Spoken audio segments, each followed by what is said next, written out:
میں بہک سکوں مجال کیا کوئی اور. نفل پڑھنے والے تو بے شمار ہیں، عمرے کرنے والے بے شمار ہیں، علماء بے شمار ہیں، حاجی بے شمار ہیں، سخاوت کرنے والے بے شمار ہیں، لیکن اس ٹکڑے کو صاف کرنے والا لاکھوں میں ایک بھی. سب سے بڑی تیاری کیا ہے کہ اپنے دلوں کو صاف کریں. جس دل میں نفرت ہو، بغض ہو، کسی کے لیے غصہ ہو، کسی کے لیے کیا کیا جذبے ہوں، دل صاف کرنا. ہمارے گھروں میں روزانہ جھاڑو ہوتا ہے، یہاں مدرسے میں روزانہ صفائی ہوتی کہ نہیں ہوتی؟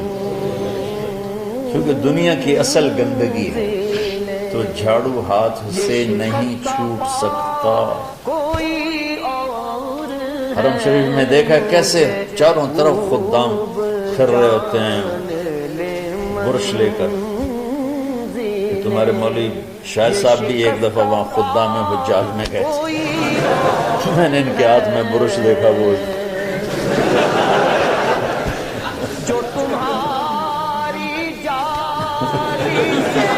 وہ حرم ہی ہے. کون سا سن تھا؟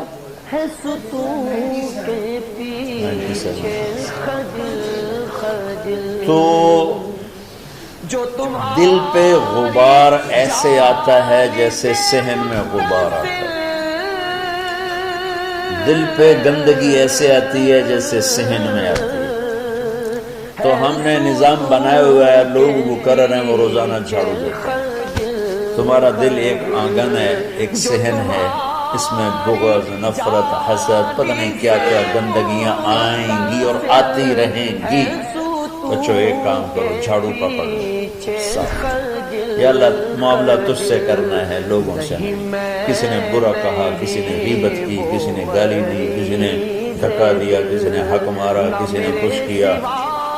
یا اللہ تیرے سے میں نے اپنے دل کو سب سے صاف کیا، میں نے اپنے دل کو سب سے صاف کیا.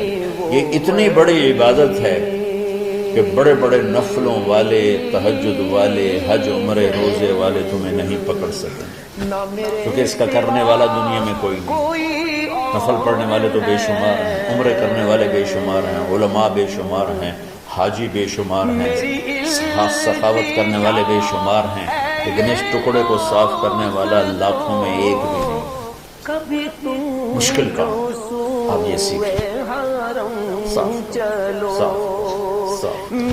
یہ رمضان کی سب سے بڑی تیاری اور علم کو حاصل کرنے کی سب سے بڑی چابی ہے کہ اپنے دل کو کھلا کر دیں.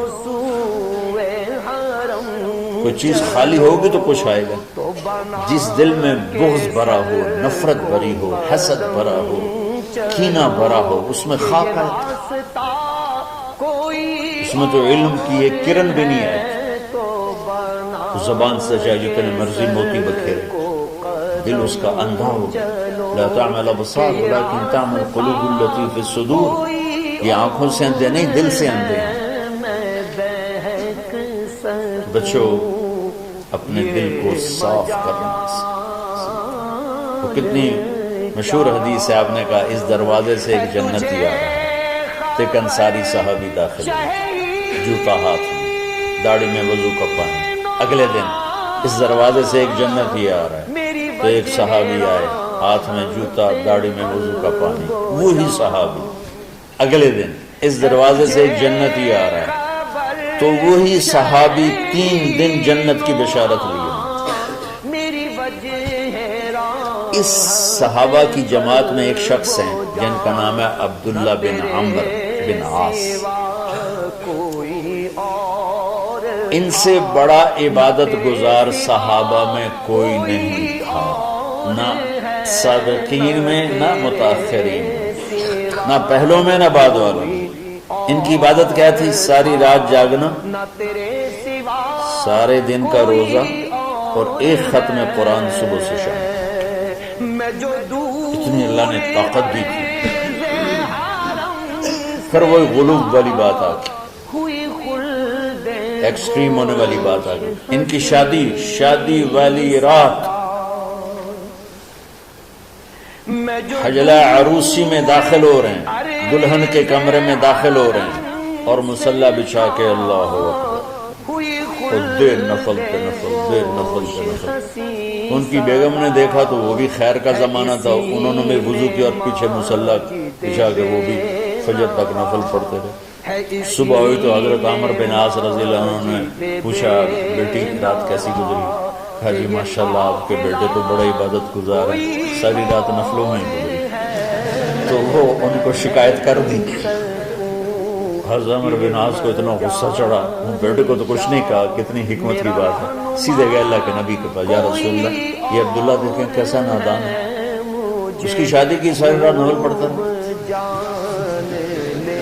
تو آپ کہتے ہیں ماشاءاللہ ماشاءاللہ کتنی بڑی بات، نفلوں میں گزر گئی، رات بھی نفلوں میں گزر گئی۔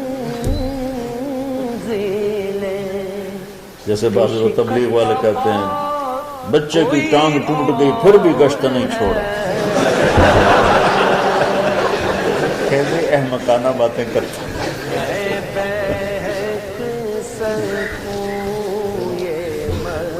تو آپ نے حضرت عبداللہ بن عمر کو بلا کے ڈانٹا کہ تو نے مہینے میں 3 دن روزے رکھنے ہیں، بس نہیں رکھنے،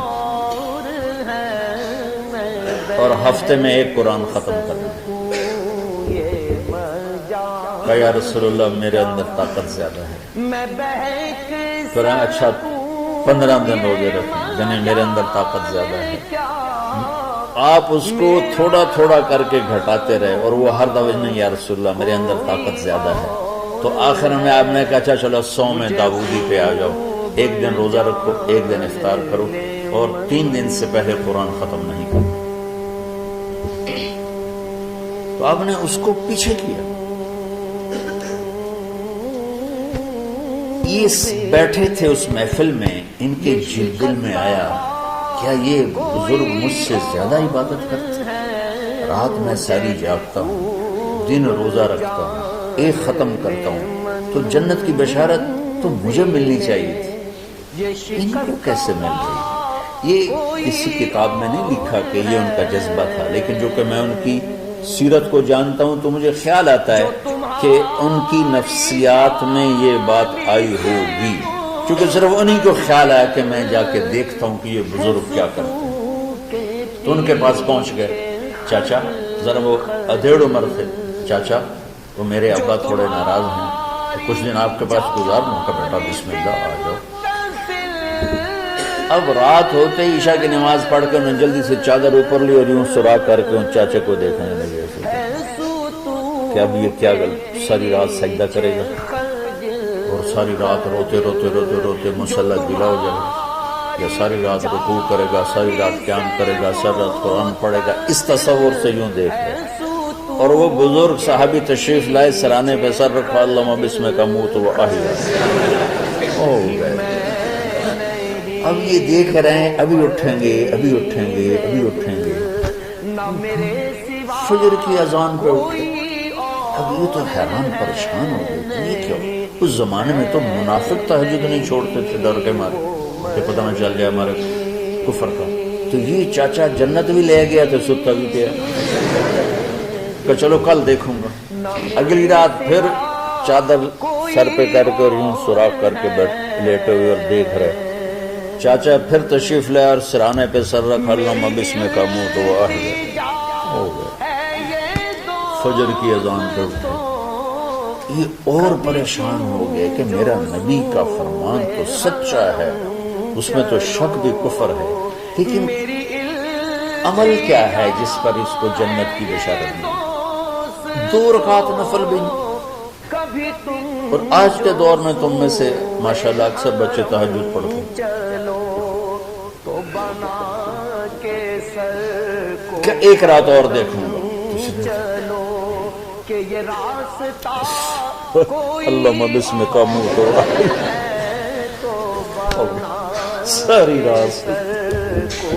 تو تیسری رات پھٹ پڑے عبداللہ بن عمر، کہنے گے چاچا میری ابا سے کوئی لڑائی نہیں تھی، 3 دن میں تیرے بارے میں سنتا رہا، جنتی جنتی جنتی، میں دیکھنے آیا تھا کہ آپ کیا کرتے ہیں، آپ تو کچھ بھی نہیں کرتے ہو، ساری رات سوتے رہتے، اب کیا کرتے ہو؟ میں کہا بیٹا یہی ہے جو تم نے دیکھا ہے۔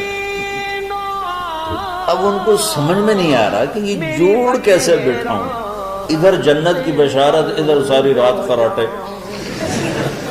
اب یہ اس میں جوڑ کیسے بٹھاؤں؟ نبی کی بات تو غلط ہو نہیں سکتی۔ تو اب وہ نا ایسے نا بڑے بے دل سے ہو کر واپس مڑے، پتہ نہیں کی چکر ہوئے گی کوئی گل۔ جب وہ دروازے تک پہنچے تو کہنے لگے بیٹا ادھر آنا، اب میں تمہیں اصل راز کی بات بتاتا ہوں۔ تو یہاں ہاتھ رکھا، کہا یہ جو دل ہے نا اس میں کسی انسان کی نفرت نہیں۔ اور جب اللہ کسی کو رزق دیتا ہے، عزت دیتا ہے، مجھے کبھی حسد نہیں ہوا، مجھے خوشی ہوتی۔ تو عبداللہ بن عمر نے کہنا تھا ہاں یہ بات ہے، نہیں، ان کو ہاذا ہوا، اچھل کے کہنے لگے ہاذا ہوا، ہاں ہاں ہاں ہاں یہی ہے، یہی ہے، یہی۔ پھر کہیں گے چاچا پر یہ میرے بس کا نہیں، کون کرے گا یہ؟ اتنے بڑے آدمی ہو کر کہہ رہے ہیں کہ میرے بس۔ تو بچوں، دنیا میں جنتی بننا ہے اور علم اللہ سے لینا ہے تو اسے صاف کرو۔ سب کی نفرت سے، اس نے مجھے یہ کیوں کہا، اس نے مجھے یوں کیوں دیکھا، اس نے میرے بارے میں یوں کیوں کہا، اس نے میرے بارے میں یہ کیوں لکھا۔ جس کی تعریف ہوتی میری کتنی برائی ہوتی، صرف تعریف تو نہیں، بھرا پڑا سوشل میڈیا مجھے گالیاں۔ اللہ کے فضل سے میرے دل میں ایک ذرے کے برابر کبھی کوئی منفی جذبہ نہیں آئے تو میں دھو کے صاف کر دیتا ہوں۔ یا اللہ میں نے اپنے دل کو صاف کیا، میرا معاملہ تیرے ساتھ ہے، کسی کے ساتھ نہیں۔ یہ یاد، رمضان کی سب سے بڑی تیاری، علم کے حاصل کرنے کا سب سے بڑا ہتھیار آپ کو یہ نہیں کہ تمہیں کتابیں یاد ہو جائیں، تمہیں اشعار یاد ہو جائیں۔